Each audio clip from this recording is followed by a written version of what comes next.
Although, I was thinking about something recently. I listen to podcasts usually on 1.5 times speed just to be more efficient. Whoa. But if people do that for our podcast, it's kind of appropriate because it's the power metal one. It's supposed to be fast and higher pitched and all that. Oh my gosh. Also, are you saying we should recommend people listen to us at 1.5 times speed? I'm not saying that.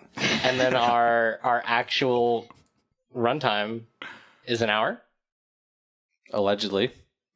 Okay, so I guess we're doing it right then. So, Like listeners, you have the option of listening to us at 1.5 speed to make the podcast the ideal length of an hour.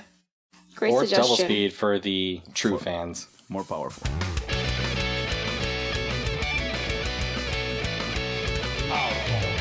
Sup, nerds? Welcome to episode 8 of Powerful, a power metal podcast, where you take a break from listening to power metal by listening to people talk about power metal. This is FourGates, and I'm here with my friends ZeldaFan355. Hello there. LarryBiscuit. Hello there. And Darko. Hello there. You guys are copying me. You guys said the same response. And also, I don't know if I introduce y'all in the same order each time, but I try to switch it up for equality reasons. Anyway, we appreciate that. Today we are going to have a discussion about power metal. Wow, no way. What? And more specifically, we're going to talk about accessible or entry-level power metal bands versus bands that are harder to get into, and the popularity of power metal in the Western Hemisphere, because that is where we live. But before we get into that, we've got some news for you. So first up on our news docket is Dragon Force is releasing a remastered version of The Power Within called Repowered Within. Wonderful Zelda title. fan, do you want to talk about that? Yeah, we've got a quote here from Herman Lee himself. He says, "I love how Repowered Within has turned out. We remix and remaster the original music with a more modern production in the vein of our last 2 releases. The result is a clearer, more powerful sound. The fans will get to hear the music in better detail, bringing out parts they couldn't hear so well before, and injecting new excitement into the songs we love even more now." Thank you, Herman Lee. But they came up with a really dumb name. So, is it powerful? Is it not? But there's a cool new art. I mean, it looks the same. It's just like... It's the same. It has the same Dragon awkward, Force. DF, but also a P logo. Yeah, it's. But it's also on fire okay because instead of... powerful. It's on like a blast door now though, because there's so many blast beats on the other side of that door. Oh, They gotta snaps. protect us. I feel like it's a weird choice for a remaster. Like, Power Within, I thought sounded fine. Yeah. And it was in 2012. It wasn't like this thing was from 1978. Yeah, a more modern production. Like, come on, guys. Oh my god. It was like your 5th album. Darko, can you explain what it means for an album to get remastered? Okay, so remastering means that you take an album that is already mixed, already recorded and mixed, and you just repeat the process that turns the mix into a final thing that you can press into CDs. And that can mean the compression, like how loud it will sound, and if it's badly mastered, it will be annoyingly loud and it might have distortion or whatever, or it might be too quiet. And you can maybe balance some stuff like bringing the high end a bit more or the low end a bit more, but it generally is not like an in-depth process of reworking. But in this case, they also say that they remixed the album. That means they took the original recordings they did and started from scratch with that, which is a lot more work, and that can have a greater impact on how it sounds, like putting the bass drum more up front or making the lead guitars more centered instead of to the left and right or stuff like that. Maybe just muting some tracks, who knows? Yeah, the Power Within had some like more subtle elements. The keyboards were sometimes kind of hard to hear. There were even like harsh vocals in the background of a couple of songs. I wonder if they'll bring that out more. Yeah, do you think like a regular person would be able to notice these changes? Yeah, like if they do, Okay. if they do something like I remember that when they were recording the Power theme, within at the point they had a guest vocalist, which was female vocals. I remember seeing that in the process when they were recording. I don't remember which song, but I didn't hear that in the album at any point. No, I've listened to Power Within quite a few times, and there's no female vocals on it to my recollection. But Maybe it's I hidden in the background. I remember that when they were recording, there were some pictures and they were talking about that. So it's like there are many elements that are lost. Like you can tell if you all heard the track, the one that is recorded like a live rehearsal instead of a full studio song, the version of, I can't remember the name. Cry Thunder, maybe? Yeah, Cry Thunder. That one. Nice. So if you That was pretty good, actually. Yeah. I'm bad with names, so you can hear the live version of Cry Thunder as opposed to the full studio version, and you can tell it's a lot less crowded with stuff, Okay. and everything's a bit more clear and space. So maybe it can be an improvement, but to be honest, it wasn't really bad sounding. I don't know if it was worth Right, I all don't this expect work. this to be nearly as big of a jump as the remaster of Valley of the Damned was back in, 2010? Yeah. Like, that album went from, like, alright to, like, wow, this actually sounds good. Yeah, like this, there wasn't anything bad with this one. Like, I wouldn't have imagined why would they do this. But if I have no idea. it's better, all right.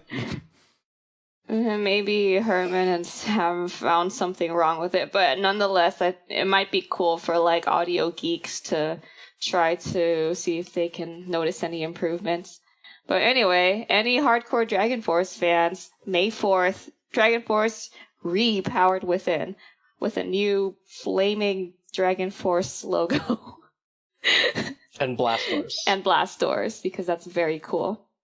So our next news item is also very cool. Powerwolf is announcing a new album called The Sacrament of Sin. Larry, do you want to talk about that one? You heard it here first, guys. Forge is called Powerwolf Cool. The artwork is cool. The art is super cool. It's like a werewolf puppet master puppeting so original. Moses or something. And the devil. It's like Moses and some weirdo demon. Oh wow. It's got cool art. It's got 12 tracks. There's a couple that you've probably heard before in other Powerwolf tracks, such as Fire and Forgive and Venom of Venus and Fist by Fist / Sacralize or Strike. They have a theme to their Yeah, their song really title. Got a like- song named thing. Alliteration. Oh my Blank gosh. and blank is Powerwolf in a nutshell. Preferably But- with the same letter. I'm really looking forward to Demons Are a Girl's Best Friend. I'm looking forward to track 6, Stoskabet, because it's different. What does that mean? I have no idea. Okay, I guess we'll find out from Powerwolf. Do you have a release date for this thing? Couldn't find one. Okay, so anyway, Powerwolf fans, look out Later this for year. The Sacrament of Sin later this year. And this year meaning 2018 in case you're listening to this in the future.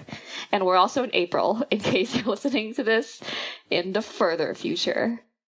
Speaking of more stuff going on in the future, Alestorm and Gloryhammer are doing a North America tour, or is it just US?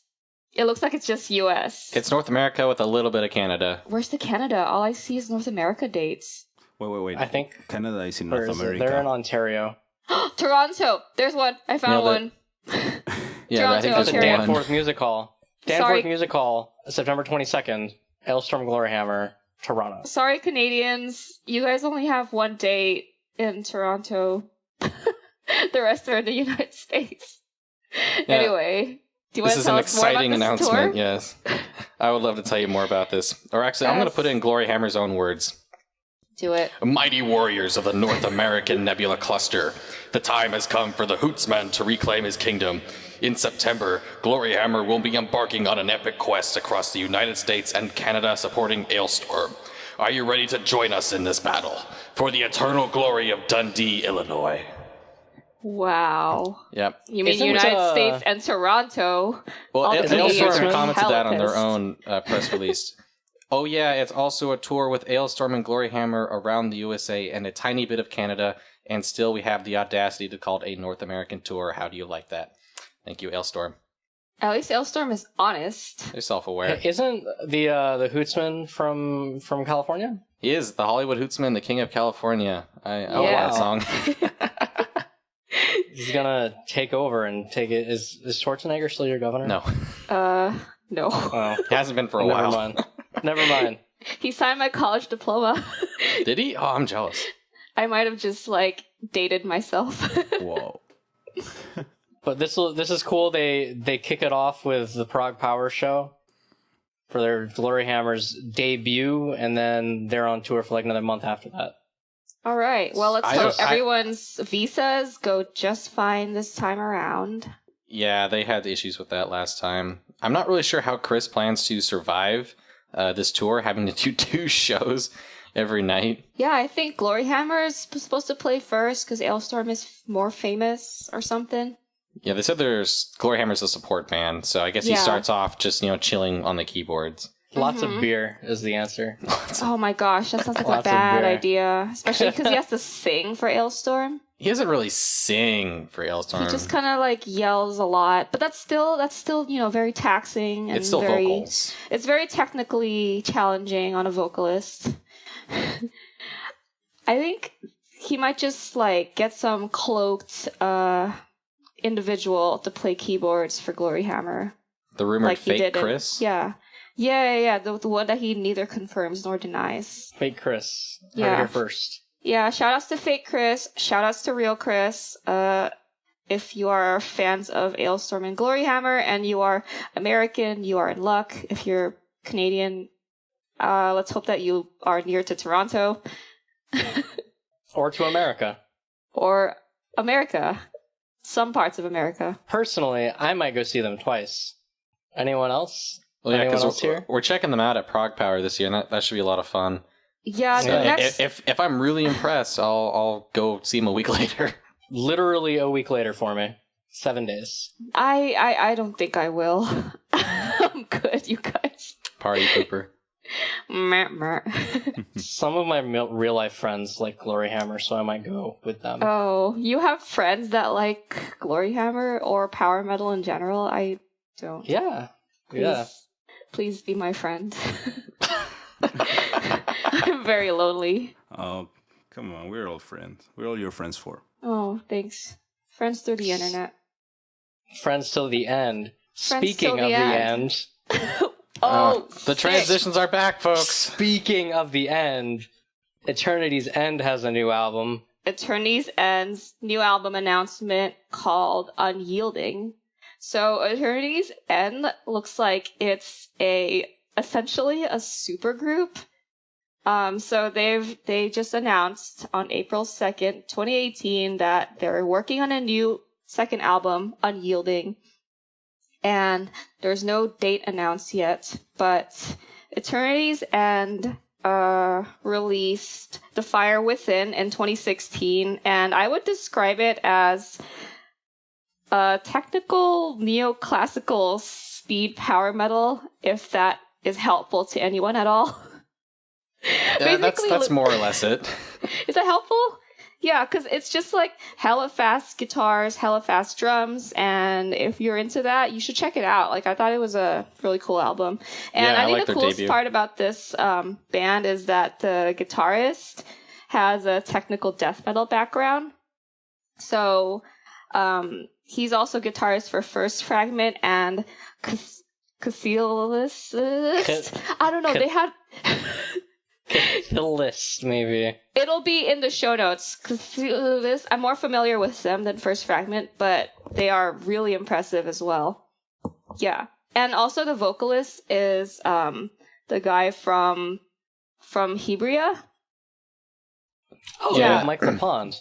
They're bringing on Yeah. Yuri Sanson as their vocalist for the second album. And I best know him from Hybria's Defying the Rules album, Yeah. which is this a really is a sick super album. group, dudes. And it says it's produced by Piet Silk. I'm sorry. From Iron Savior and formerly from Savage Circus. So this is Piet's pretty cool. Yeah, this is going to be pretty sick. Be on the lookout for Attorneys and Unyielding. Michael Pond's cool. That'll be later this year. It says it's set to be mixed and mastered in September. Oh, yes. So that's probably not this year. Mixed and mastered. The release is going to be like after End that, of the year, hopefully. if nothing goes wrong. But, I don't believe it until I hear a single or something. All right, so that concludes our real news section. So we're going to move on to our Biscuit Rumors section. Fake news. Oh boy. LarryBiscuit So- fake news corner. Take it Can away. we One of can these in a we while. can we insert a disclaimer before we set Larry loose? So in this part, this is all just rumors that we found through Facebook, through unconfirmed sources. So if they actually turn out to be true, you heard it here first on Powerful, a Power Metal podcast. If it's not true, we had nothing to do with it. Corollary to that, all of my fake news has been true so far. So So you heard it here first on Powerful. listen at your own risk. But I have Yeah. a track history of correct rumors. Can we fact check that? Yeah, so disclaimer begins now. Go, Larry. Norwegian metal band Conception is working on a comeback reunion thing with their original lineup. And some dude in Norway I forgot how to look up how to pronounce this, Gjovik? The O has like a slash through it. Close enough. Sorry, Norwegian listeners. GJO/VIK. Some dude is walking around and he was near the venue where they were rehearsing for some reason. And he goes up and he takes some crappy phone video and it sounds like metal. But you know what else it sounds like? What? It sounds like Roy Khan. What? No way. No. No, I don't believe it. Retired Roy Khan. I don't believe it. So I thought Roy Khan ascended to the astral plane. he would have ascended to heaven, not to the astral plane. Close enough. But no, Roy Khan's still alive in Norway, potentially. Well, singing yeah, for he's Conception. still alive. He's like a family man, like enjoying a good life, like volunteering at his church. He had like a Christian song come out on April Fool's Day too, but What? it was probably unrelated to April Fool's Day. It was It's Easter. Easter. Oh man. Easter was April Fool's Day this year. It was also God April damn it. Fool's Day. So also Orthodox Easter was like today or something. So Okay. What? I don't know what that means, but What are okay, you that's talking cool. about? Eastern This- Orthodox has a different This Easter. Conception reunion sounds like a load of bull. Some guy walked by somewhere. Hey man, there's a video. Okay, Okay. And it I guess sounds we'll kind of have- like Roy. we'll have it in the show notes. Crappy phone listeners video that can- sounds kind It's of like also Roy. crappy phone video, but it sounds kind of like Roy. This is a load of bullshit. But no one's been able to reach out to the band to confirm. Our source being Scream Magazine. How long has it okay. been since Conception was a thing? Because that was like Roy's gig before Camelot Yes. in like the 90s. Yes. A very long time. I don't have the years. But I don't know. It would be pretty cool if they reunited. They broke up in 97. Yeah. Jesus, it's 20 No, years. 98. 20 years ago. Also, they came back in 2005, but didn't actually release anything. Okay. I think people are just really desperate to have Roy Khan come back to metal. We just believe anything. I like Roy. Roy sounds pretty good. I think it's all. I mean, like, I don't know if you might just be hearing what you want to hear, which is Roy Khan's voice, and it might just be like some other like guy with a rich, warm, semi-operatic Sunburst sound guy. singing. Could be- it could be yeah, Sunburst guy. It could be that Greek dude from Sunburst. Yeah, who is somehow, for some reason, in Norway. No, but they reunited in 2005 for a Prague Power show, actually. So maybe... Conception Yeah. with Roy. Maybe, yeah, with Roy. In Oh yeah, he was 2005. still like in Camelot back then. Oh, interesting. So maybe next Okay. year we get Conception with Roy again at Prague Power 2019. That's an okay. unsubstantiated rumor with no proof, This though. is completely made up. But if it turns out to be true, you heard it here first on Powerful, a Power Metal podcast. Yeah, next year we're also going to get a Lost Horizon reunion with Daniel Hyman. My God, Lost Horizon. All right, you guys are out of control now. All right, well, I'll stop that. And the Helloween thing is going to keep going. Okay, so now Also, we are going to Rhapsody, end. we'll continue playing, opening for Halloween reunion. Opening for Halloween reunion? Why In not North the other way America. around? In North America. North and South America and Australia. Shout out to any Australian Portland, listeners. They will play all those towns that they never go to. All the towns, not cities, Also, towns. Anger reunites. Original Anger. with Andre Matos. Fabio goes back to Rhapsody. Anger comes back to itself. Oh my God. Yeah, so It's 2003 all over again. Now ends our rumors section. All of this is not true. If it is true, we'd like to think that we helped all Power Metal fans. We did our part. In this newly revised timeline. Okay, so thank you for listening to our rumors section. If you want to hear more of that, and if you want to hear more recaps, reviews, and other talk of Power Metal related topics, you can find our previous episodes at powerfulpodcast.simplecast.fm, and you can also find all our other episodes on iTunes, Google Play, or Stitcher, or wherever you listen to podcasts. I just want to thank Blind Guardian for giving us a shout out on their Facebook page. And thank you, Blind Guardian's social media manager, for listening to us. And I also want to say hello to all the new listeners that might have found us through their shout out. And also, if you want more fun stuff, find us on Instagram at Powerful Podcast. You'll find a lot of bad drawings of album covers and other weird shit. All right, so let's talk about our main topic. So today we wanted to talk about what makes music accessible. So what do you guys think accessible means in terms of music? Well, that's It's a broad question. Like, what makes us... that's hard, but What makes a song easy to listen to? Let's just say you're like a random dude or girl or person in like a car and you hear a song. What makes that song nice to listen to? well, Catchy choruses. the hook. Catchy choruses. You need We the love hook. catchy choruses. Simple chord progression. Something that you can just sing along instantly, that you don't need to listen to it again just to sing the hook. Like, Okay. you're just listening to the song and the chorus comes the first time and hey, that's interesting. And when the chorus comes back again the second time, you're just like, I want to set the universe on fire. I love it. Oh my God. Yes. Yeah, shout outs to like Chris songwriting in Gloryhammer. Like those choruses are sick. I think there's a reason Very he well starts done. off every song with the chorus on 1992. Yeah. I think people just respond to that. Some people say Chris is like a huge hack. No, But he's not. no, I think he's incredibly talented and He's super talented. yeah, and he has a really good understanding of music and structure and like what makes songs work. He knows how to use the tools. And that's And, you Yeah. know, we may shit on Chris too, but he's super talented. I don't shit on Chris. He's just a meme lord. Y'all He's shit on Chris. He's just also like the biggest Mimi shitlord, but he's super talented. So it's fine. Yeah, that's cool. Dankin meme core. Yeah, so music accessibility, catchy choruses, hooks, Dankin meme core, like chord progressions that are familiar, Pashable's canon. yeah. Yeah. What did you call Pack of Shables cannon.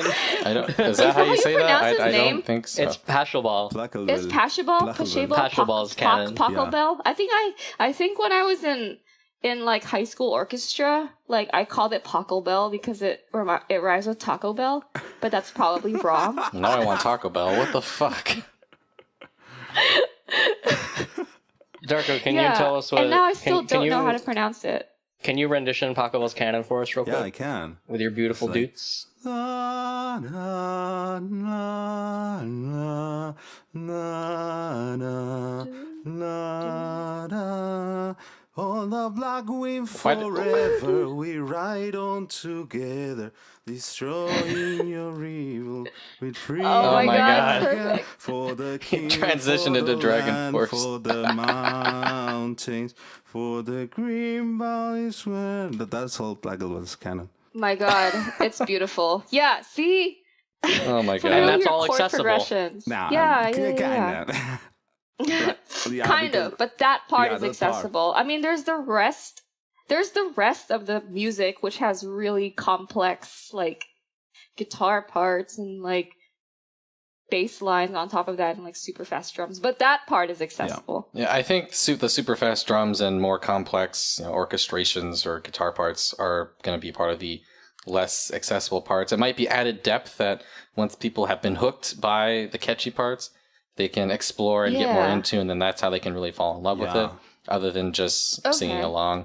I also think like the main wall in all the metal subgenres is actually the overall sound and how dense it is, how packed of stuff. Like this is gonna be a bit nerdy, but the whole frequency spectrum is full of stuff with all the distorted guitars and the drums blasting at everything that they can. And in power metal, when you add the orchestra things and keyboards and all the layered vocals with the harmonies, and it's a lot to process. And It is a lot to process. most people, like everyone, is mostly used to listening to stuff, well, before with what you had on the radio, now with what comes up in your YouTube playlist or your Spotify mix. But most of the mainstream accessible music is not that dense in information. You don't have to go and at a glance you can tell what is going on in the picture. And with maybe power metal and other types of metal, you need to go and you have to know what you're looking for, or maybe use a bit of going into it and seeing this part in detail and this part in detail, and then everything makes sense. And that might be the first wall that people encounter. Yeah. That brings us to our I guess I'll frame this into a specific question, but we're right on topic. What distinguishes an entry level or a gateway power metal band versus a power metal band that's harder to listen to? And before we dive into that, let's define a couple of those. Sure. So an entry level band. What do you think entry level bands are? Entry level bands would be, Sabaton, Powerwolf, Gloryhammer, Battle Beast. Those really, I don't know how to describe it. Someone else describe it for me. Like what we were saying, Lots of synths. You get hooked. If you get the hits from these bands, they have also the advantage that they are popular right now when we're recording this. And you can listen to one song and get hooked, maybe by a riff or by a melody, by the chorus or whatever. And while, for example, Sabaton is a bit hard, it leans hard on this very cluttered mix. There's a lot of sounds going on, maybe not stuff, but sounds. A lot of stuff blasting all the time, but you get those hooks that are easy to sing, that you can sing along to them by listening once, and just you get into them. And maybe Oh yeah, that's especially true for Sabaton. So you're never going to forget when D-Day takes place. yeah. And then, for example, if we go a bit back in time, like the Stratovarius hit songs, they are easy to digest. They don't have a lot of instrumentation. They have the drums going in. You listen to the double drums because they are up from there, but it's clean. You have one guitar doing the rhythm, and then when the riff comes in, it's a clear riff, and then it's a clear lead. And when the vocals are in, the guitars are really subdued, and you have just basic bass line. There's not a lot of stuff going on, so it's easy to take in. And then when the pre-chorus hits and the chorus hits, you might get hooked. So we would call that entry level for this discussion. Yeah, and just because a power metal band is kind of labeled as entry level, it's not really like a negative thing, you know? I think that a lot of these bands and not their entire discography is this style that has like a really hooky chorus and like relatively simplistic pop song structure, verse, chorus, bridge, chorus. Nailed it. I guess. Did I get it right? Yeah, not all of them have songs like that. It's just that they're more of their discography has that structure, and it's easier to listen to because of the reasons we said. And it's not necessarily a bad thing to have structures that borrow from pop. No, they're popular for a reason, like, hence the name. Yeah, absolutely. They work. It's like complaining about a movie using a 3-act structure or something. Yeah, definitely. Like, it's there for a reason. Yeah, because it works, and that's what people want. And it's cool when people like your stuff, so everyone will go to this. Oh, absolutely. So it's no surprise that like Gloryhammer and Battle Beast are doing really well nowadays. I think most power metal fans that have entered the genre like beyond 2012 or whatever, they all know Gloryhammer, they all know Sabaton, and Battle Beast has been supporting and touring bands in the US. That's pretty cool. Yeah, these days when we ask people like how they've been getting into power metal, it seems like Sabaton's like the number one that comes up. Powerwolf is up there. Alestorm. I've been seeing Battle Beast come up a lot too. And that really surprises me as someone whose first power metal band, like one of my first power metal bands is Stratovarius. I was like, I feel like an old lady now, man. I've been trying to think about what reasons, like why these specific bands have taken off, and I'm thinking they really seem to hit you. They don't go super fast with the songs, not like Dragon Force. They don't do like your like super speedy riffs like you might think of your more traditional power metal or US power metal. It might be more slightly more mid-tempo. They also have a big focus on the synthesizers or keyboards. They'll really blast you with those melodies, sometimes even overtaking the vocals, definitely overtaking the guitars. Yeah.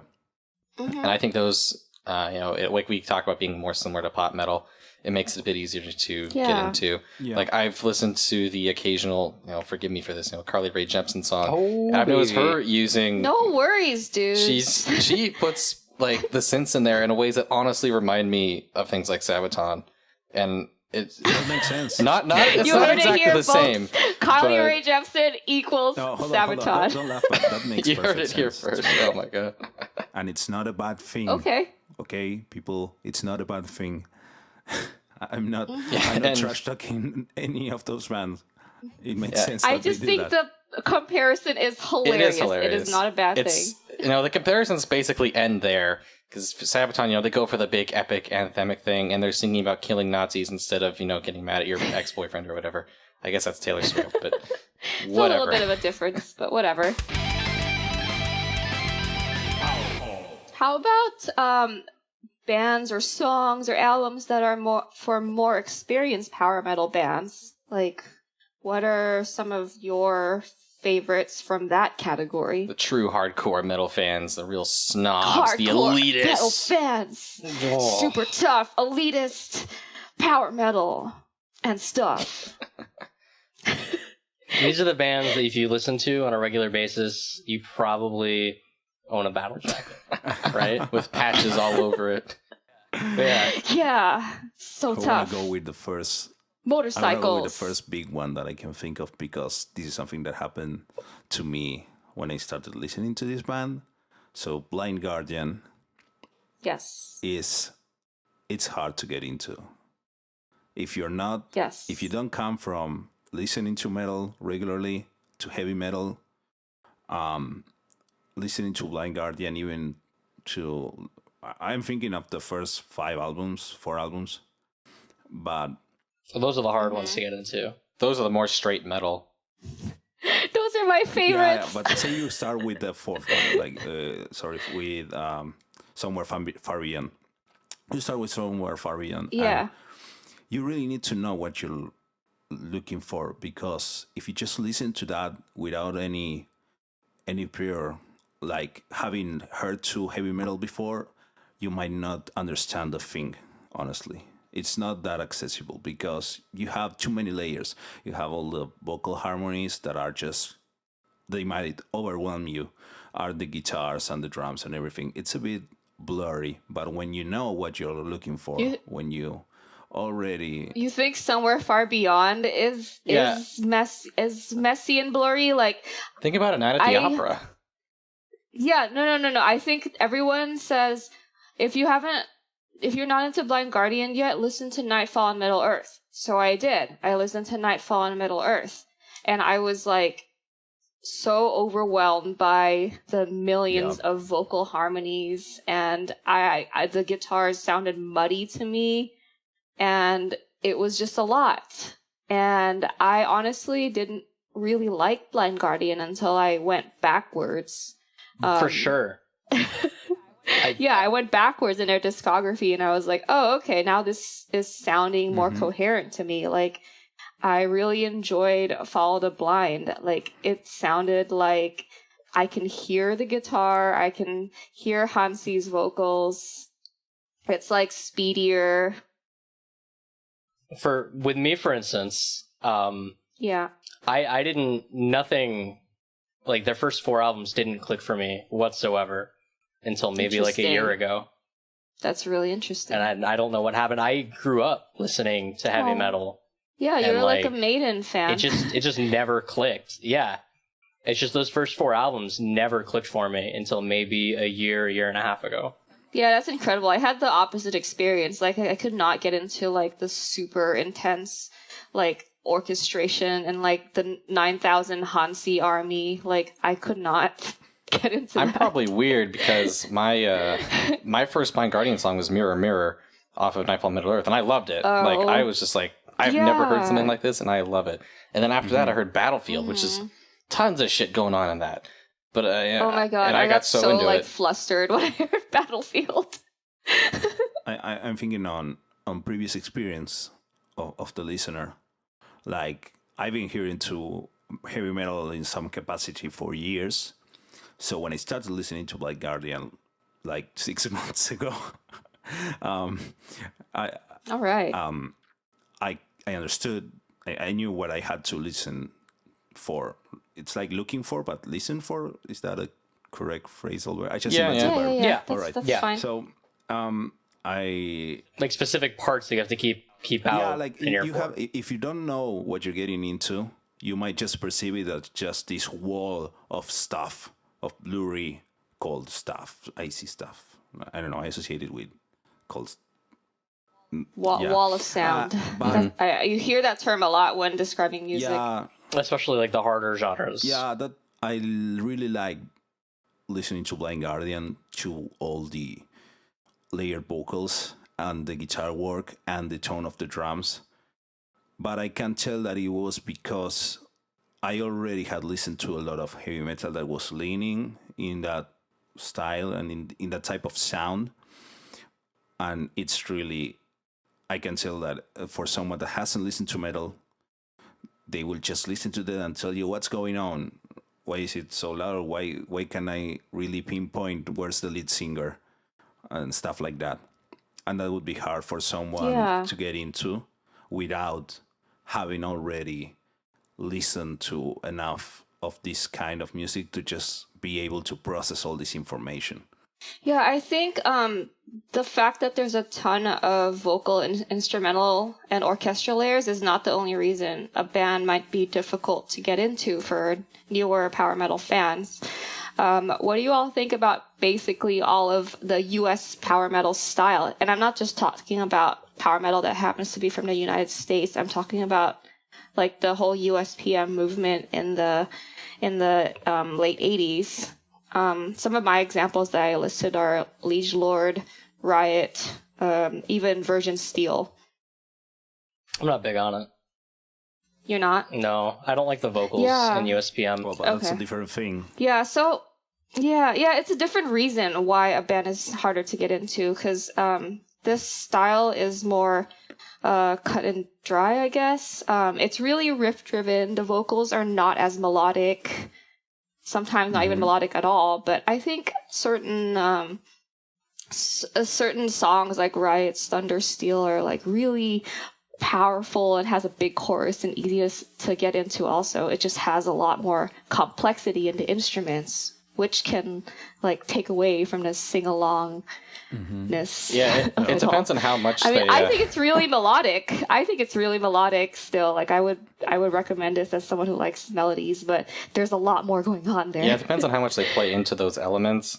Like a big complaint about, I guess, metal in general is like, oh, it's just noise because of, I guess, the speed, a lot going on, the layers, depending on what band it is.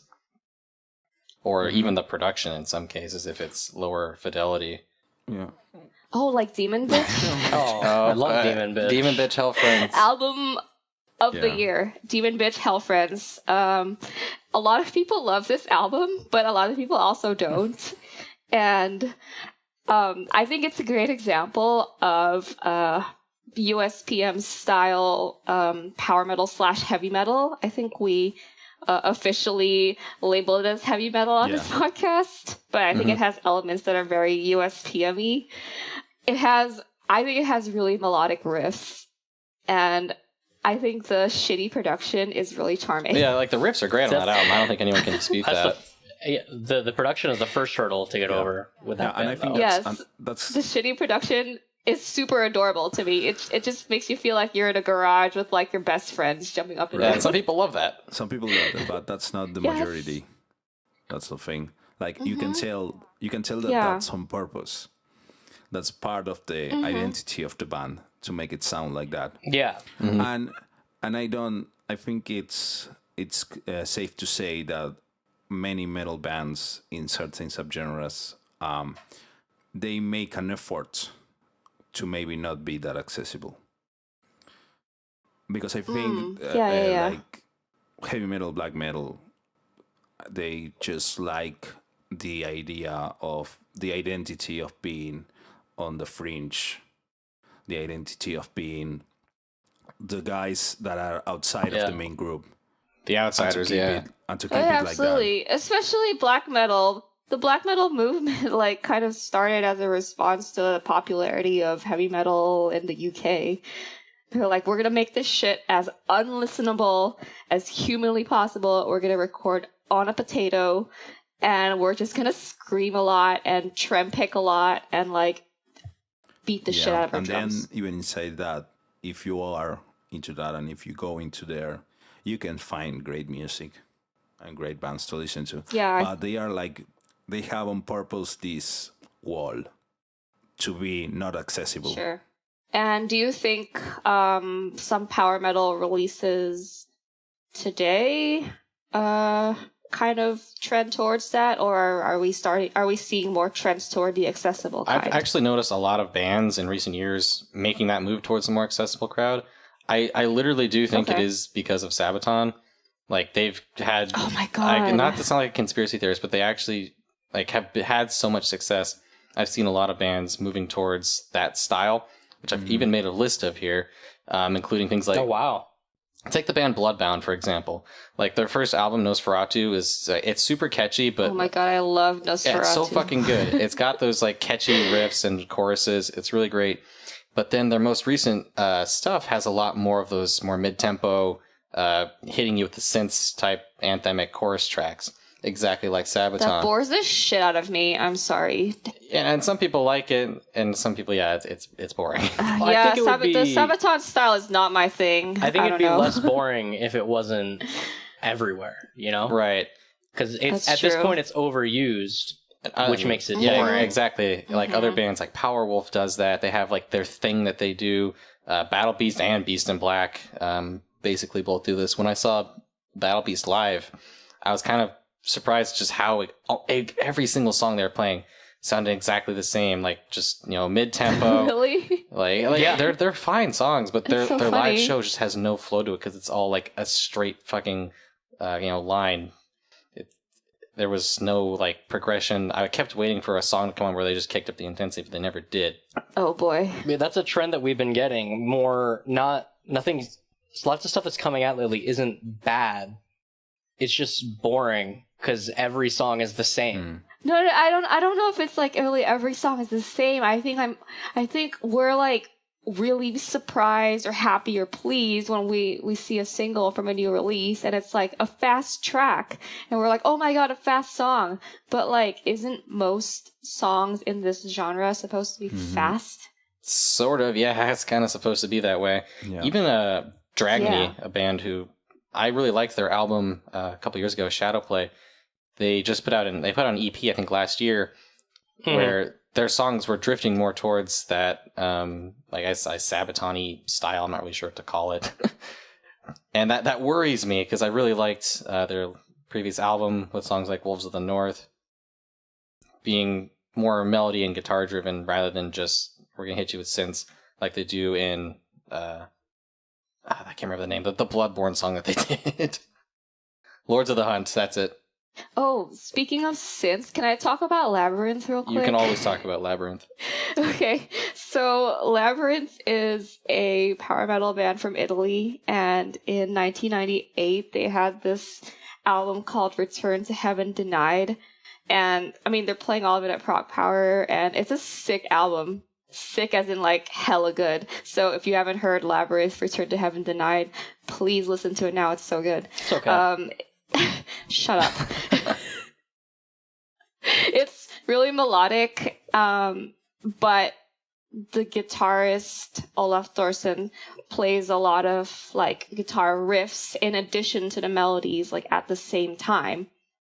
And I think it's really beautiful and melodic and easy to listen to, but I think a lot of people don't agree with me on that because I don't know, it's guitar driven still, which means you have to pay attention to the guitar on top of the vocals. And their most recent release used way more synths than they ever have. It's not bad, but I think that, I don't know, I just wish that they would write more guitar driven songs. Like I know European power metal is known to be synth heavy. It's known to be like really melodic and flowery or whatever. But Flower like metal. it's still metal. Please use the guitars. That would be nice. Right. I think the trick is finding the right balance. Yeah. Whereas like some can be like too riff heavy to the point where it sounds too repetitive, and you can go too far the other way and being like all synths all the time, and it just kind of drowns things out.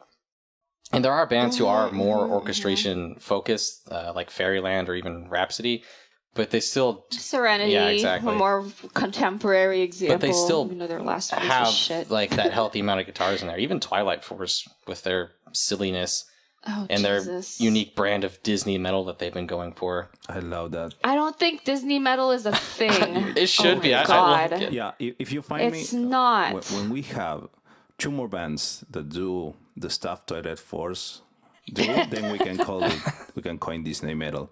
Yeah. They're like the only ones now. I will keep calling them that because it completely explains what you're going to listen. And you can't deny that. I'm going to call it orchestral metal. They've like carved out their little niche now because like it's different. Like their style compared to like Rhapsody or Ancient Bards. Yeah, no, they're not Italian power metal or European power metal. I just love whatever. that you just put on that album and it sounds like a movie. It sounds magical. You hear the fairy dust in that songs. Yeah, there's just fairy dust flying in your bedroom. The birds start amazing. singing outside. And what's that? That's Disney. You cannot say that isn't the Disney film. It's whimsical. It's great. The birds start singing like Flight of the Sapphire Dragon, and you're just like, la, I'm Snow White.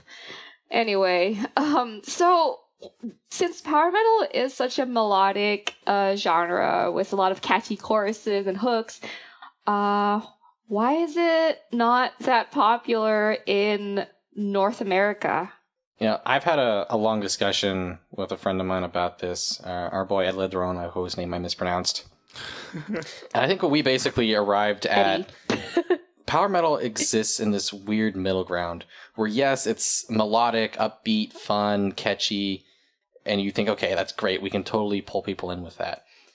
But it still has like those elements of being metal and noisy and weird, and it's that sort of puts people off, and that's why it's not really getting into the mainstream so much, because it's still removed enough from, I guess, normal quote unquote music.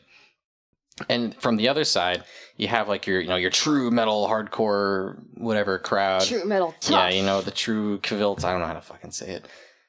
True cult. Exactly.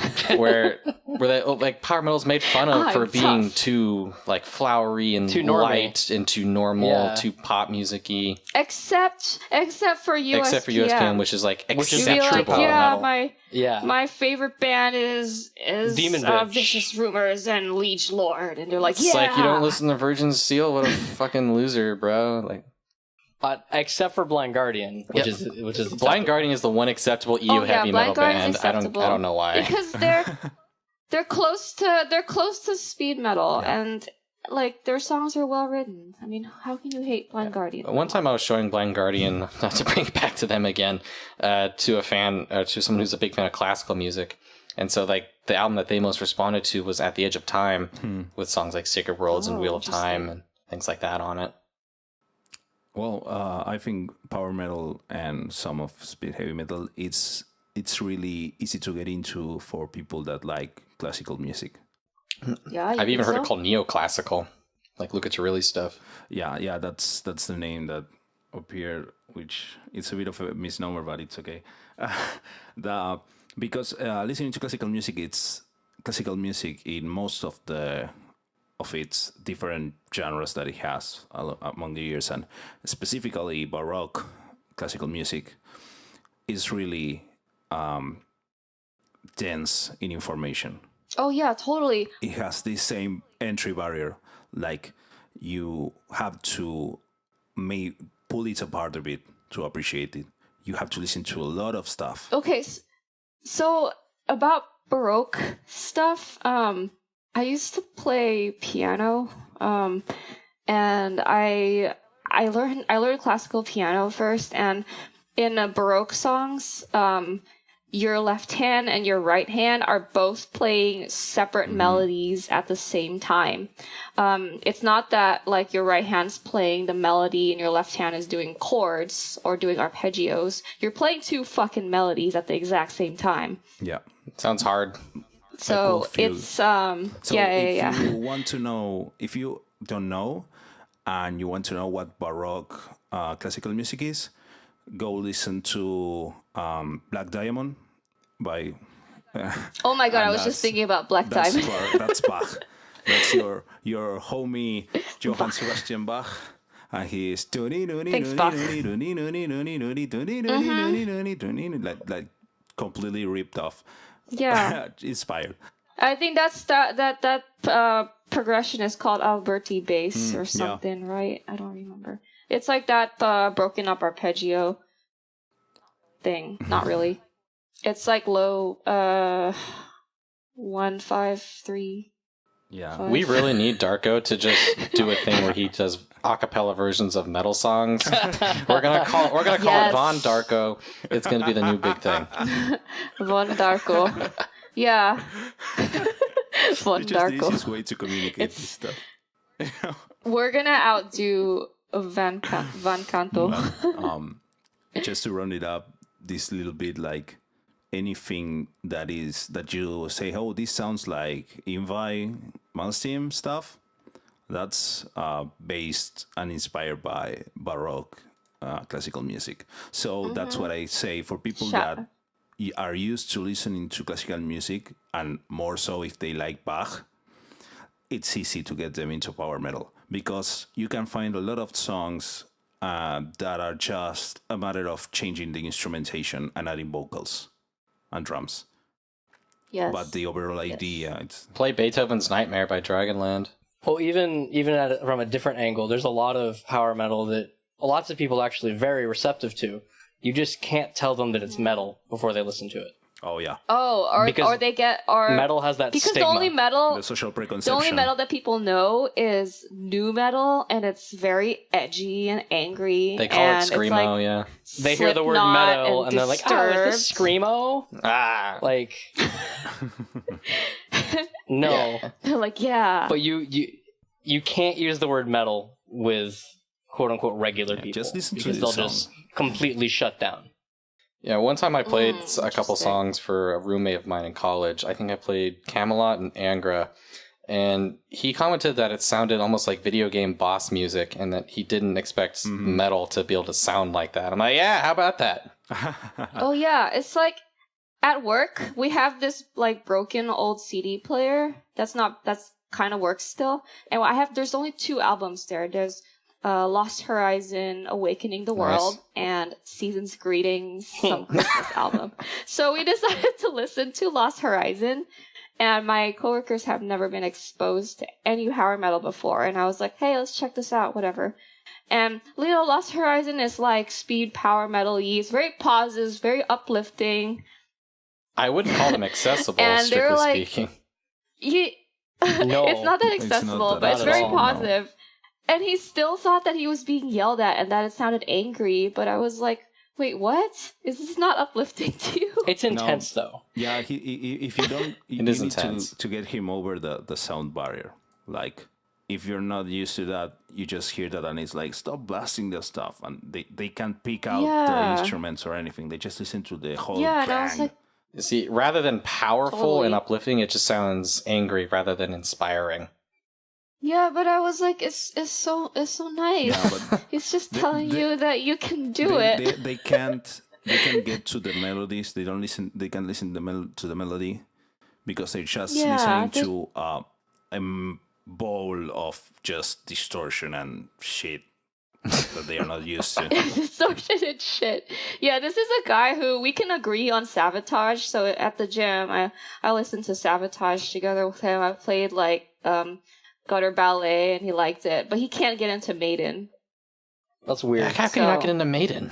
That's weird. Maiden's It's like too mainstream fast. as shit, dude. Yeah.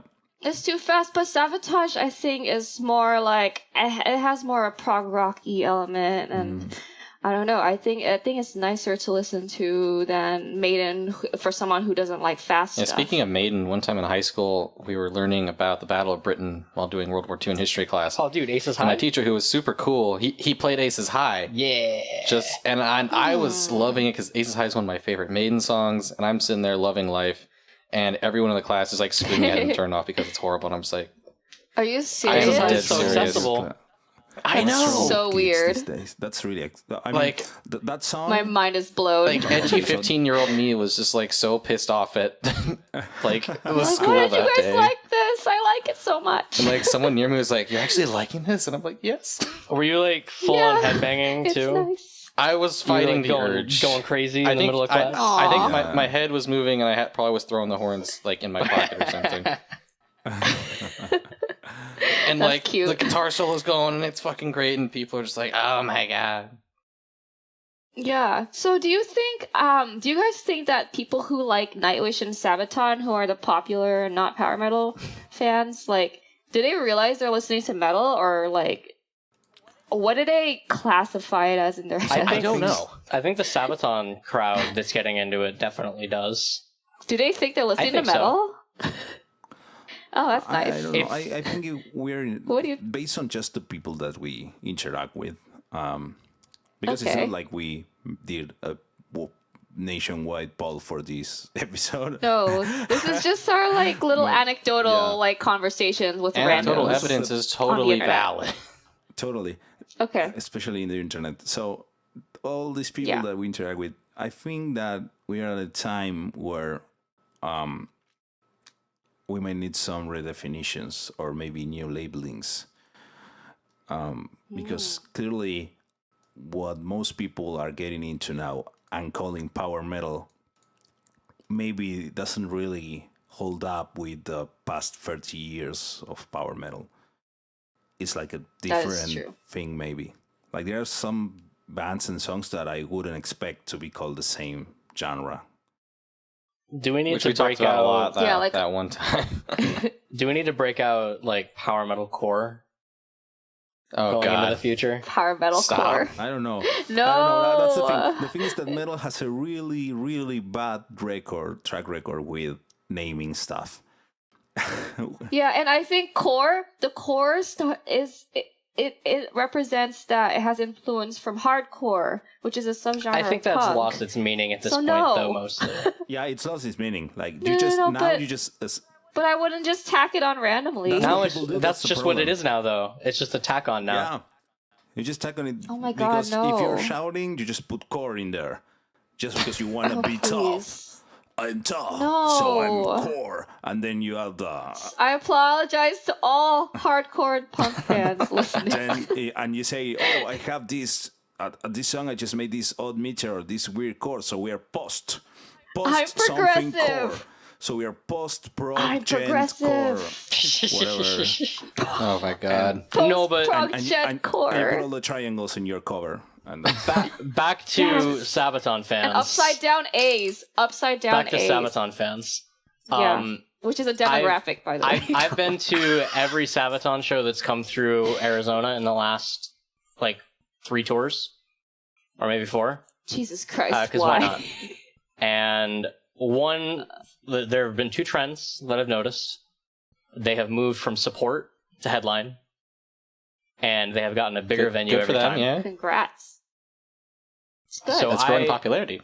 Sabaton, if their fans don't know that it's metal before they go to a show, they will when they're at the show, first of all.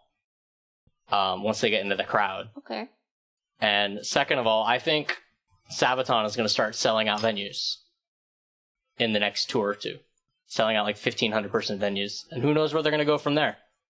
That's on the fan base, I guess. Could Sabaton be the savior of power metal? No. You can't even take that seriously. No. Because they don't branch out beyond Sabaton, the fans. A lot of them. I'm not going to make sweeping generalizations, Interesting. but a lot of them don't. Okay. Yeah, a friend of mine who Well- I was like, oh yeah, I have a podcast where I talk about power metal. He's like, oh, power metal, yeah, I know Sabaton. I'm like, yeah, that's a thing. Yeah, that's the thing. Okay, so any Sabaton fans out there, we love you. Check out other bands like Labyrinth. Or Angra. Or Lost Angra. Horizon. Angra is really nice. Or if you want to get into USPM, check out Virgin Steele. An album that I think is really kind of easier to get into is Invictus. And if you want any more recommendations, just message us. Yeah, we love We will recommending have- things. Yeah, we love recommending shit to people.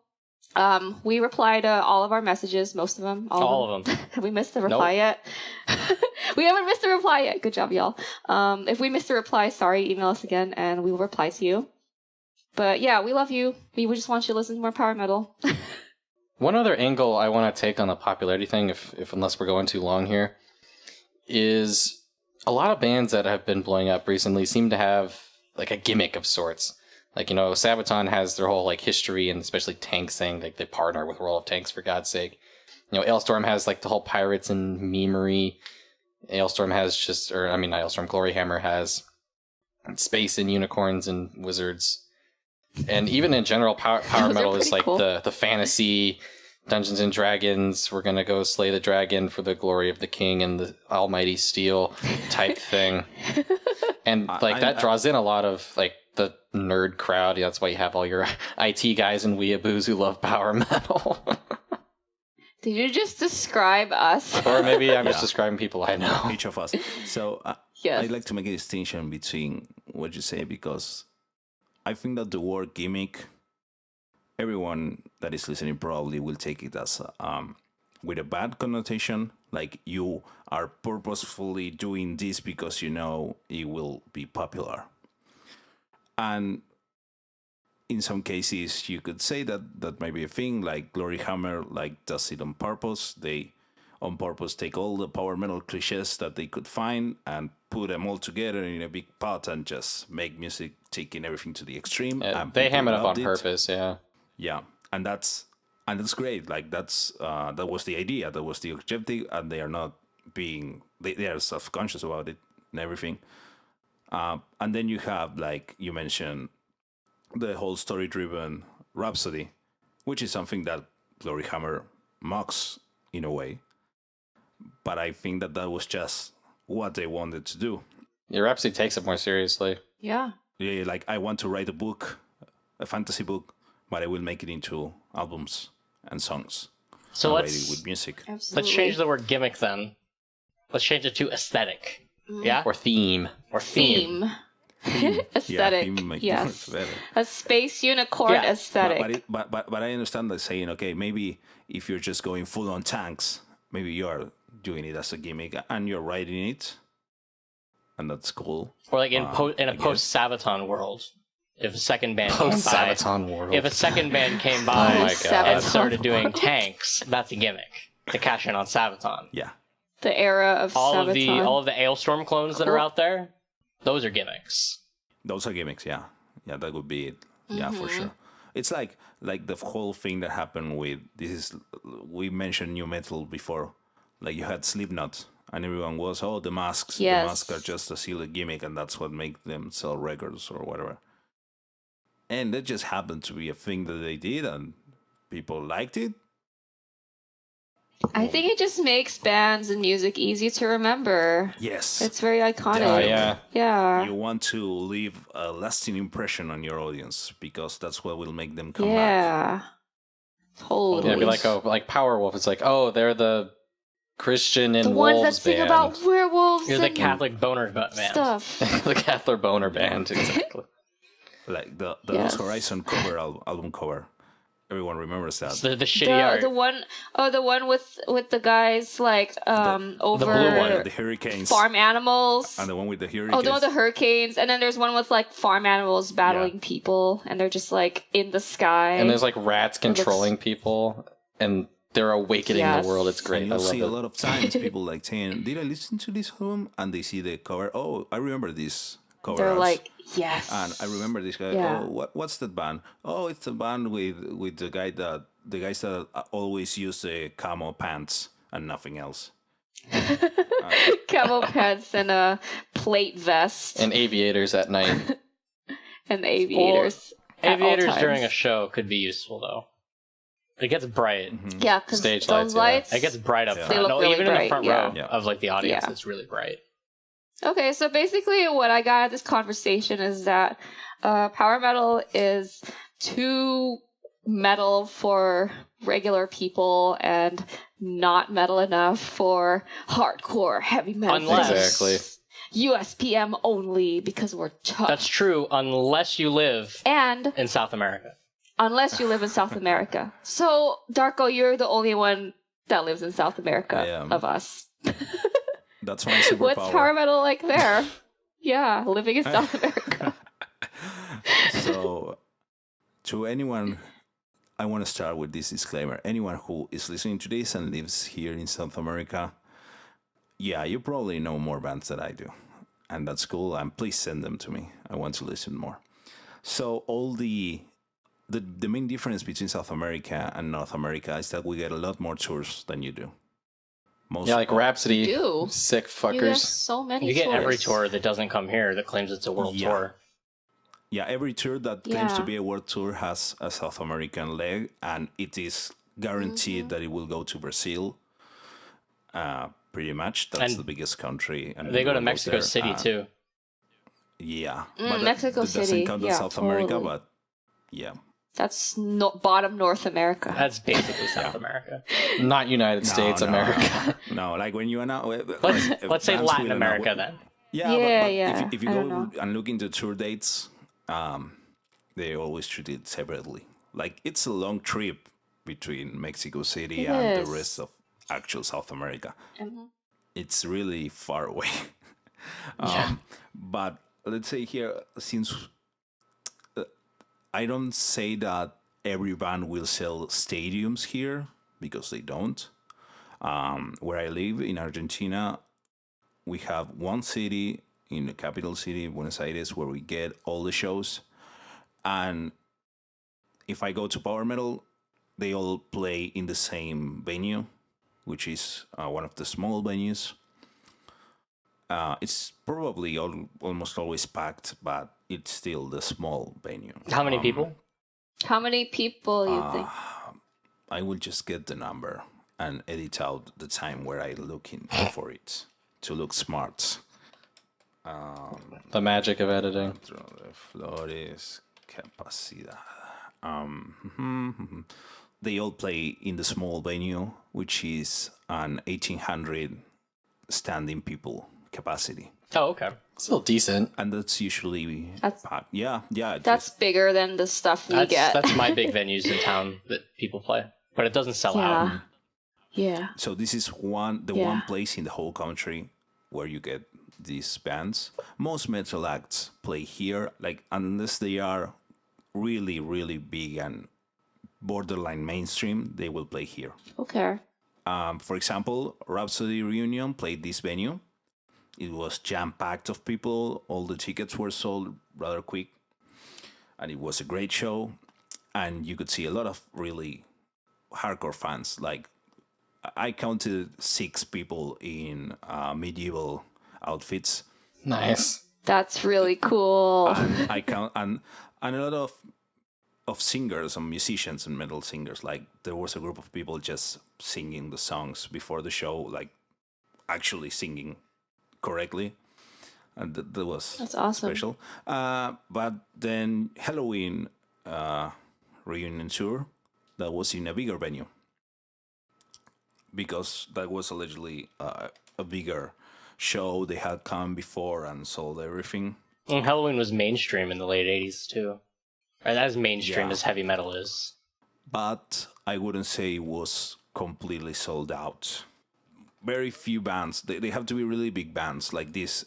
Like if it was just regular Helloween, they probably wouldn't have played this venue.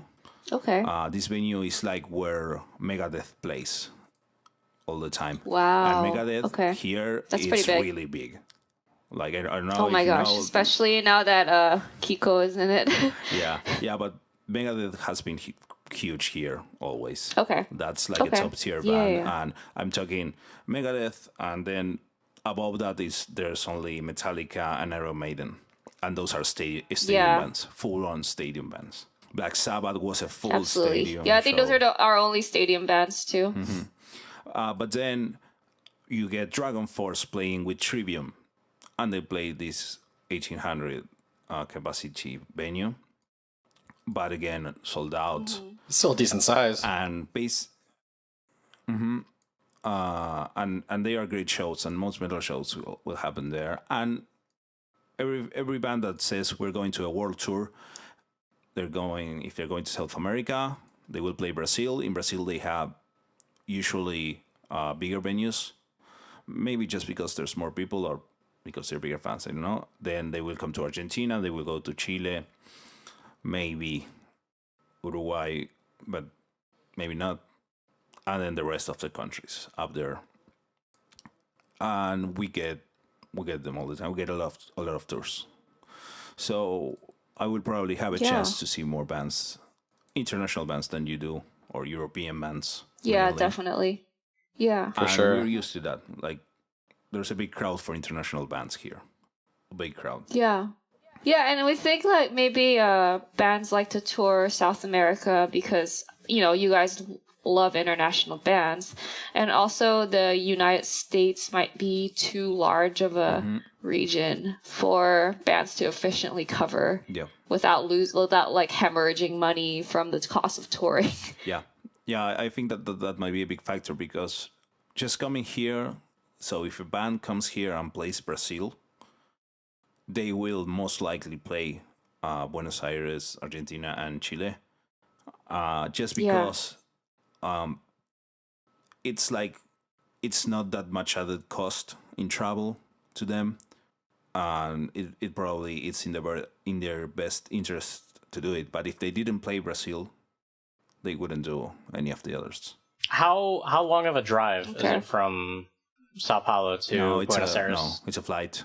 If you were to drive though, how long is the drive? Well, I don't know, like a week, A week? know. Okay. I have no idea, but It's a big fucking It's place. really I far. don't do geography. Oh my So- God, you're so Yeah. American. Arizona that out. school Yeah, system. cut no. that okay, I don't know Don't- how much. don't it is cut it to out, let him drive. look stupid. I will not cut it out. I don't know how much it is driving, but I can tell you that it's to the capital. It's about a 4-hour flight. Oh, okay. That's decently far. That's like 2/3 of the United States. And then going Like, we're gonna take a 4-hour flight to Atlanta. and then going from Buenos Aires to Santiago in Chile. I think that's another Yeah. 2 hours by plane. So you spend more time in the airport than in the plane. But Okay. you wouldn't drive that. I don't think any band that comes from Europe to tour South America actually drives between the places. I think it doesn't make sense, not even in cost. Yeah. It's probably more expensive in the end because you have to... So you have the equipment. Yeah, our continents are too big to have all the tours and festivals that Europe has. Because they just have like that bigger like metal band per capita thing, and they're Yeah. a lot smaller, a lot denser. Yeah. It's easier for bands to travel. Just to put it into perspective, I get all the shows because I live in Buenos Aires. Yeah. The rest of Argentina doesn't get any shows. So we still have a whole country without tours. Just Argentina's a big place. yeah, instead of Argentina's a really big country. yeah, it is really big. But just recently, like in the past 5 years, bands have started going to Cordoba, which is another big-ish city in the country in the north. But until the past 5 years, only Buenos Aires, only VA. And there's a lot of people from around the country that travel to VA to watch the shows. They would travel Yeah, to Buenos they come Aires, here right? to see the shows, and people come from other countries just to see the show sometimes. When they, like, say, Helloween came here and didn't play in Uruguay, and a lot of people from there would come to VA to see the show. I have gone to Uruguay. Oh, probably. Yeah, I went to Uruguay just to see Paul McCartney when they played there and not in Buenos Aires. Oh. Nice. Because that's close. That's a short trip. A short domestic flight. I feel yeah. like a little boat.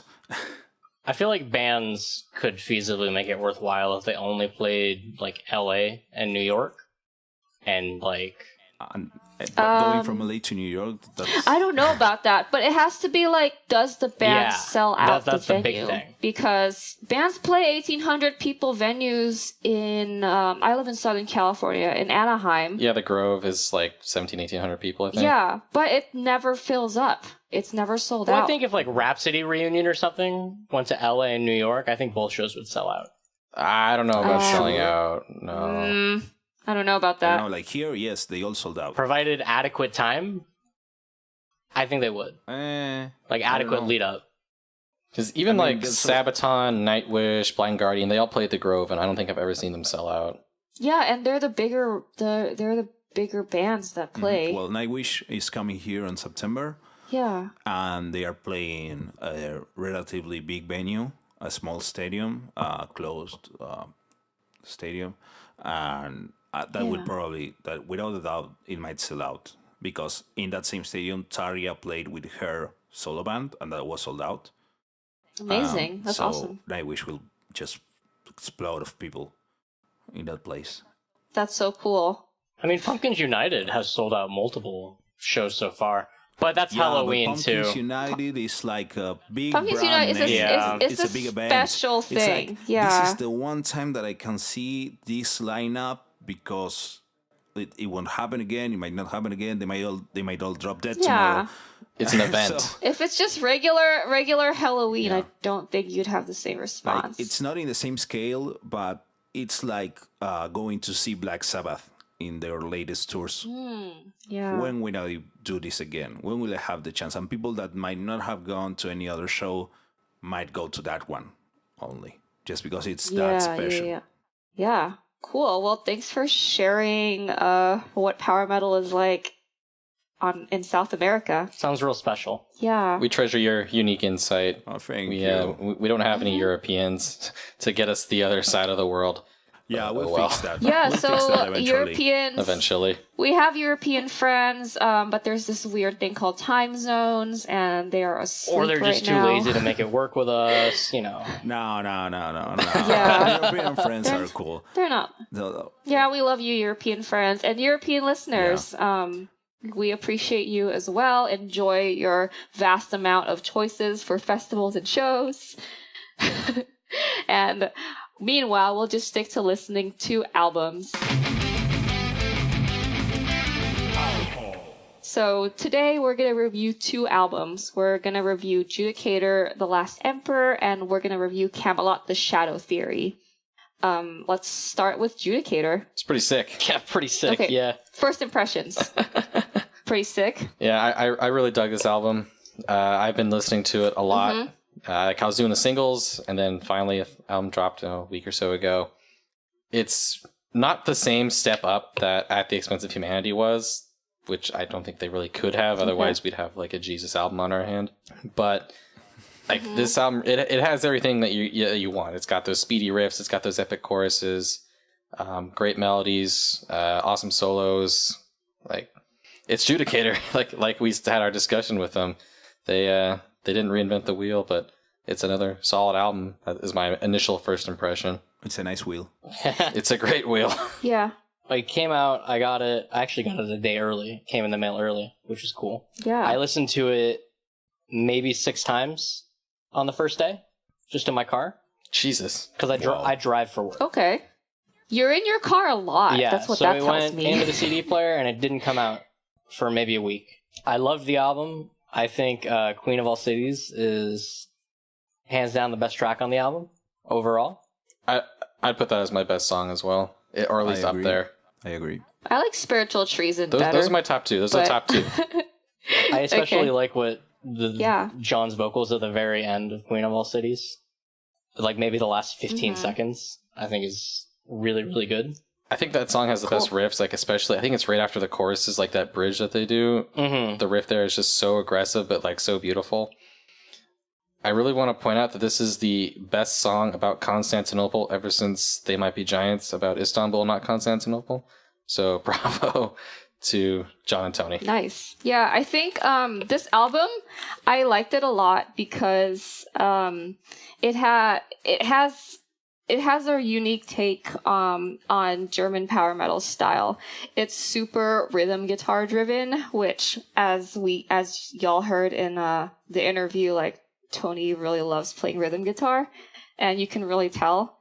And it's just like really riff driven in general. Like when you hear the vocals singing, you also will hear guitar riffs playing a counter melody or sometimes even in unison, and it just makes it like hella more powerful. Hella powerful. Hella more powerful. Yes, Damn. hella powerful. Powerfuler. Yeah, that you can only imagine how what were your powerful guys' that is. favorite Power. solos on the album? Favorite solos. Tony always kills on the solos, even on their older albums. I think the solos are my favorite parts. I'm going to say Antioch.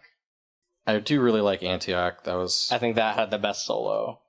I'm really bad at like remembering where solos are. Yeah, I can say that any single solo stood out to me, especially to remember it on its own. But they all worked in the songs. Mm-hmm. Yeah, I have to like write timestamps. I really like how the songs.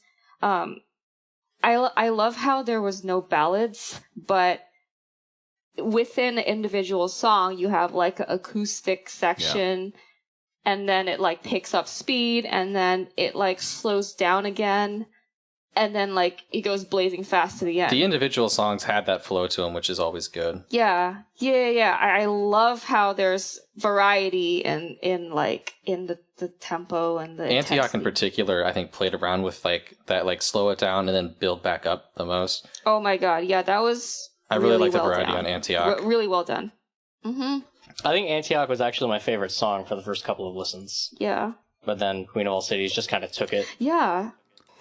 I think that's one of my favorites too. So I think my only like gripe on this album is that they sort of do the acoustic intro followed immediately by melodic guitar, and then in the middle there's like a na na na la la la portion, and then after that like it has like orchestra, and then it ends. And on Antioch instead of like with a blazing fast, like after the la la la section, like there's a more epic sounding, like slower, intense build up.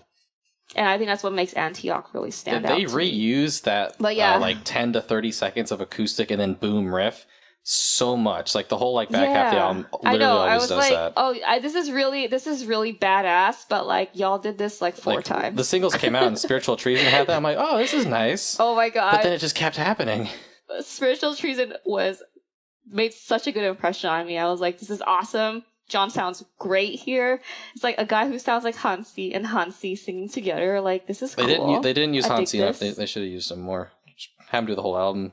Sorry, John. That's mean. No, we want the dude who wrote this duet for the whole album. Like, you know, get the spotlight. Exactly. Okay, yeah, duet the whole album. Yeah, duet the whole album. Let's make it happen. Duet the entire Everyone tweet album. at Hansi. Yeah. Or Blind Guardian or whatever. We're gonna make this happen. Yeah. Anyway, overall, very good impression on this album. I think it's worth listening to. I have a different gripe I want to get in before we wrap up on this. Yeah. Since we're griping. Go for it. I didn't like how every song just abruptly ended. Exactly. Every song just ended. It kills the flow of the album so much to have true, like we said, the repeated acoustic intro, and then like riffs, slower part in the middle, riffs, abrupt end, back into that. Like they just needed to trail off a little bit. Not even on all the songs. And then you're like, oh, this is happening again. Not even all the songs. On so many songs. Just some of them they needed to trail off, maybe draw out the end for another 5 seconds on some of the songs, and I think it would have made it a lot better. Yeah. So like the individual songs are all really great. I'm not too big on Nothing But Blood. That was the one that really didn't do it for me. Yeah, I think that was probably my least favorite too. So like as an overall album, it doesn't always totally work, even though each of the songs are good. Like when I compare it back to At the Expense of Humanity, I think that one is like overall like the better album because it flows a lot better, and I think it has maybe a touch more variety. Yeah. Whereas this one, as I think the individual songs are more enjoyable to listen to, and it's also less depressing. But this album is exactly what they said it was going to be, though. Oh yeah, totally. I noticed that when I was listening to it. Like, it's exactly what they described in our interview. Yeah. It is exactly what they said, and they did say that the next album would be proggy, like At the Expense of Humanity was. Ooh, interesting. Okay. So That's who knows where we're exciting. going from here? They do. Yeah. Shout outs to our new friends, Tony and John, for making a nice album to listen to for us. Yeah, we should get them as guests, not even just about their band, but just as like talking about shit. Let's talk about random shit. It'll be a 3-hour episode. But I'm just, we've never had one of those before. Just kidding. Powerful. Okay, so next album review. What is it again? Oh yeah, I remember. It's not that forgettable. Kamelot The Shadow Theory. oh my god. So what did you all think of The Shadow Theory? It's pretty I'll go It's last. It's okay. Oh my It's god. alright, I guess. It's okay. Say more. I'm going to Say more. preface and say that I don't like Tommy or Tommy Kamelot. Why? I just don't. I guess he sounds kind of whiny in my opinion. Do you not like it? That's okay. That's a valid Which is weird because I listen to description, I pop guess. punk and pop punk's all whiny, but that's like super that's whiny. an aesthetic. But you like know the That's part whininess of is it. coming. Yeah. But yeah, I think Tommy just sounds kind of whiny, but I didn't think the album was bad. It was just like Okay. really mediocre, except for Vespertine. When Vespertine came on, I was like, what? Why is this good song on this album? I was taking individual notes like for each song, and so many of them I'm just like, it's like another okay, boring song. Like every now and then something interesting would happen, like they would have some more speed or energy or a melody that's not just like bah, exactly like that. And like I like your sound effects. I'm not really that huge of a Kamelot fan. Like I just like pick and choose like usually like the more fun or energetic songs off individual albums and call it a day. basically never listened to them as like full experiences. And on this one, even the songs that I liked, I didn't like as much as previous albums. Even the Tommy Kamelot with stuff like Haven had some songs I thought were really great on it. But even this, it's like the best song is going to be like a 6 or 7 out of 10 to put arbitrary numbers on it. And so many songs, like they open up with Phantom Divine, which I thought was basically representative of the entire album, where it's like, it's okay. It kind of picks up at some points, but for the most part, it just feels really sort of uninspired. It kind of reminded me of the Serenity release from last year, where it's like, I know these guys can do good things, but this is just kind of eh. And then there are those couple of moments. Was it also written? And then there's some moments. Was this written by the Kamelot interns? Like that album was written by the Serenity interns. Except this took like 3 years instead of 1. So unless it's like, no, okay, this is what they did. They had the children in the choir at the end of Burns to Embrace write the damn album. No, they knew that they wanted to have a children's choir, but the kids weren't old enough yet. They had the kids picked out for the children's choir, and then they had to wait 3 years for them to get old enough to sing. And they didn't actually bother writing good songs in those 3 years. Yeah. I just ranted about it. Burns to Embrace was the first song on the album that I thought was interesting. It's not like super energetic, but I think the melodies were a lot more, dynamic. I'll throw a buzzword in there. Okay. So I was enjoying that one. That was the first one. And then it ends with a fucking child chorus. And it's so bad. And I'm like, why did you ruin this nice thing? It's so bad. You know, I think the reason why the child chorus is there is because it's Thomas Youngblood's kid with the vocals layered. Oh, was it his kid? It's like, yeah. And it's like, some bro whose like parent works at a big company and just gets them an internship. It's like that. So, no disrespect to the kid. I'm sure he's doing the best he can. Yeah, I'm sure the kid is a nice kid. I'm sure they're all lovely He's people. the young blood. Wait, so the choir was just the one kid? It wasn't actually a choir? It's layered. That kid's voice is layered. That's a weird decision. Yeah. I mean, it's the executive parent getting their child an internship. And the thing is, they follow up that song with In Twilight Hours, which is just like a horribly boring ballad, and I hate it. Yeah. But luckily, that gets followed up by Kevlar Skin, which is one of the better songs in the album. It actually has like guitar solos in it and a keyboard solo, and I'm like, hey, this is actually fun. Kamelot can be fun when they're not just being edgy and putting weird keyboard sounds into things. So I've been holding back all of my comments. I just want to hear what y'all have to say first. I'll finish up. I can say a couple other things. Go on. So after, because I have my individual song notes, after Kevlar Skin, the album really slumps. It's got like 3 songs that I just did not care for, with Static, Mindfall Remedy, and Stories Unheard. And after that, Vespertine comes on, which Larry mentioned. Vespertine, it's not that great of a song, but after coming after those 3 really just like songs, having something that actually has energy and guitars and melodies that are enjoyable, and they throw like the string orchestrations in there too. It's just it sounds 10 out of 10 in context.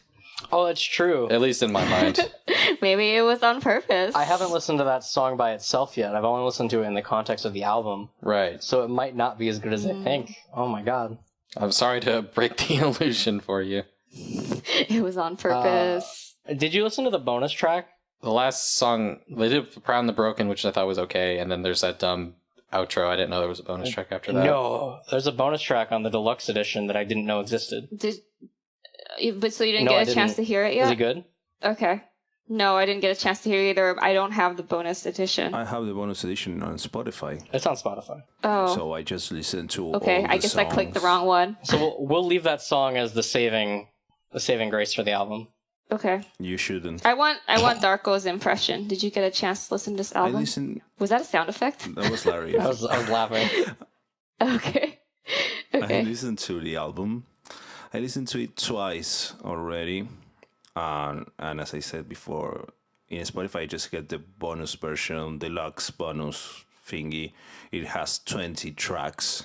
It's got instrumental versions of all the tracks. 20? Jesus. It has 1, 2, 3, 4, 5, 6 instrumental versions.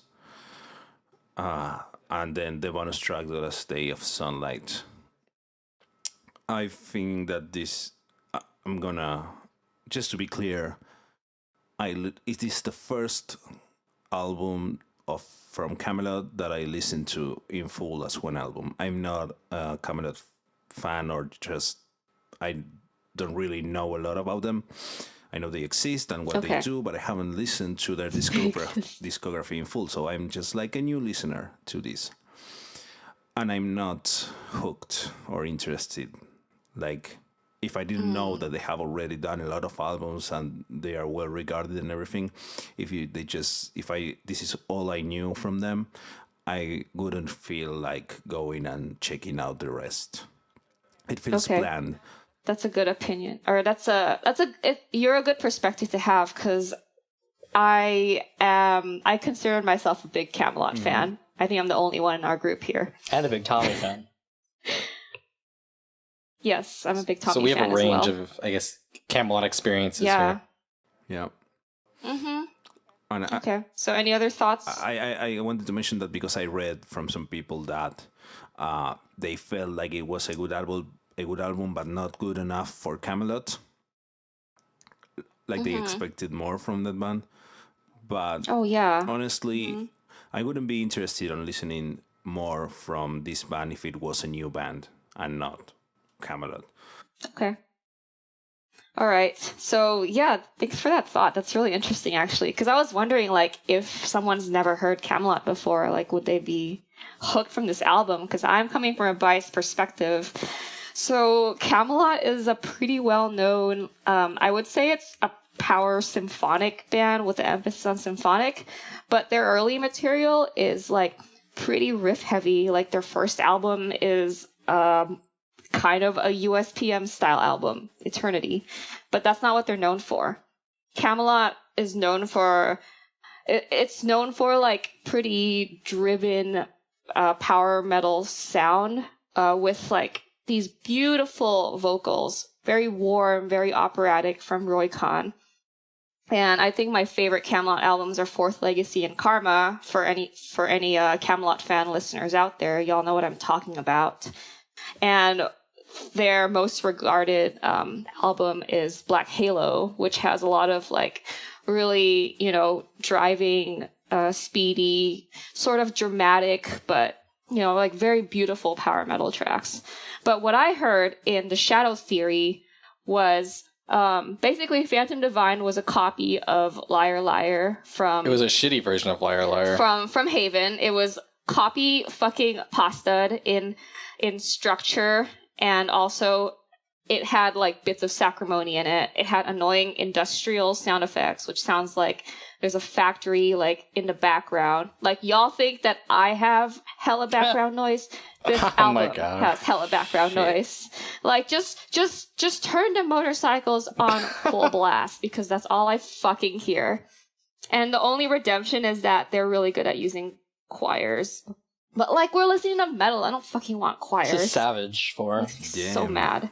Yeah. Yeah. And then like Ravenlight, I know y'all think it probably doesn't sound anything like Fallen Star, but like the tempo is the same. It has like the same tone.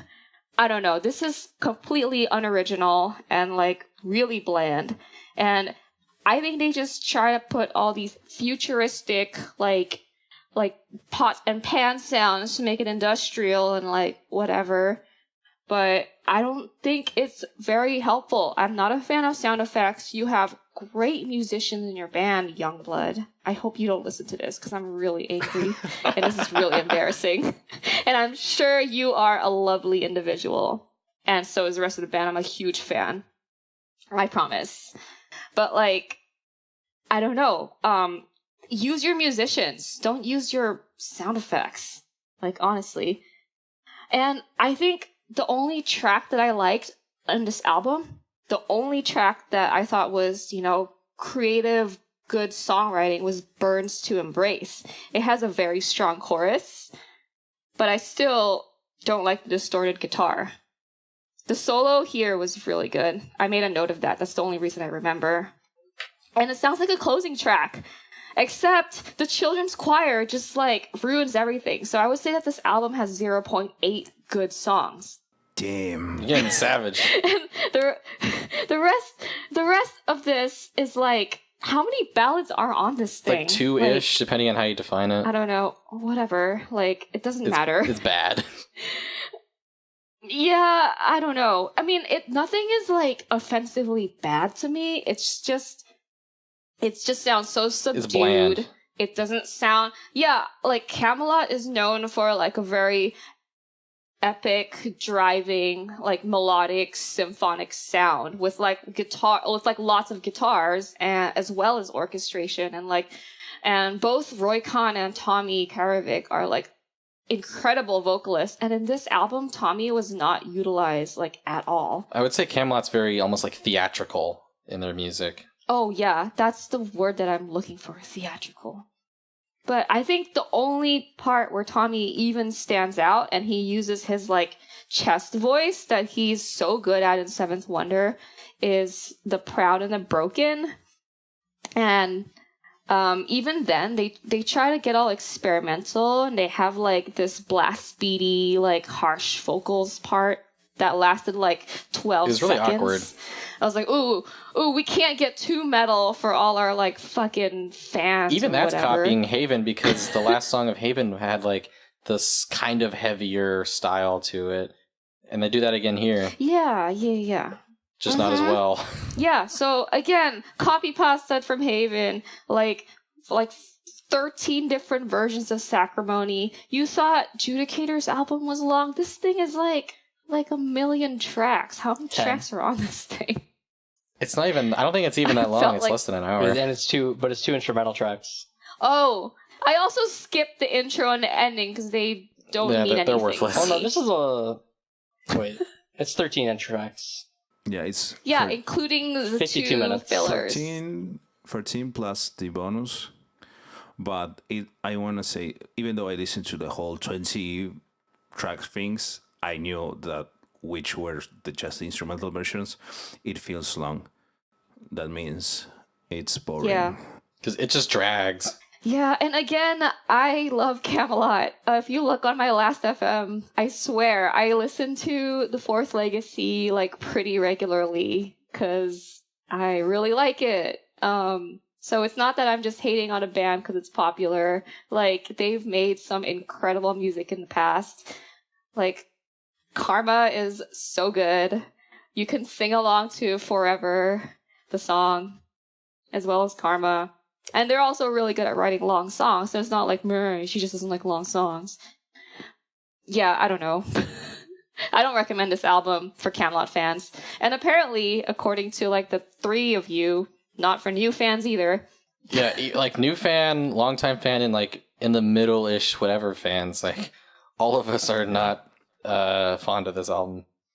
I mean, like, I kind of like some of it, like at times, but I don't really feel the need to come back to any of it. All the songs that I liked, I could get better versions of either on Haven, or like I'm just gonna go listen. I'm gonna go listen to Soul Society again because that's a great choice. Yeah. I'm gonna go listen to the other albums just because you all have told me before that it's worth it. Listen to Black Halo and Epica. Yeah. And then you'll be good. I think Epica is my favorite. Yeah, and I would say like do Karma and Fourth Legacy. So the fact that all of us are suggesting different Kamelot albums to listen to means they do have a strong discography. Basically, go from the Fourth Legacy up through the Black Halo. That's peak Kamelot. And then if you're a USPM fan, I would hit up Eternity. Yeah, you could check out the first 3 albums if you really want to. Just Eternity for USPM fans.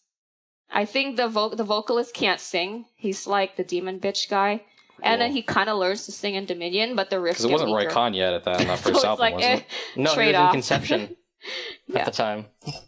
It wasn't. Yeah. Eternity and Dominion are not Roy Khan. He was in Conception until after Siege Perilous came out.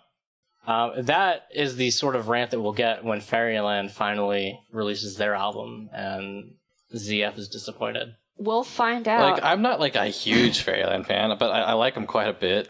And I'm really looking forward to the next album. Or like I'm not huge on Fall of an Empire, but Scar to New Beginning and Of Wars No Syria are fucking great. Or like the next shitty Dragonland album. Yeah, right? I guess we'll find out.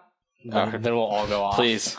Dude, Dragonland Dragonland is dead. I'm sorry. Like, Olaf Mork is busy rolling in the dough from Amaranth. If I'm incorrect, please correct me, Olaf, because you're totally listening, right? I don't think Amaranth is still around. Send us some of the dough that you're rolling in as and proof. also, like, bring back Dragonland, because that would be pretty cool. Thanks. Yeah, so that wraps it up for us. I'm sure Thomas Youngblood and the rest of Kamelot are lovely, lovely people. Still love you. Don't love the album, but I'm sure you guys are great. You gave it the college try. And I will... Did they, though? And I will go see you guys in concert, and I will probably still have a good time. All right. Oh, yeah, they combined like a month sick. Yeah. Okay, so thanks for listening. Again, look for us on iTunes, Google Play, and wherever you listen to podcasts. We are Powerful Podcasts. Signing off. Stay powerful.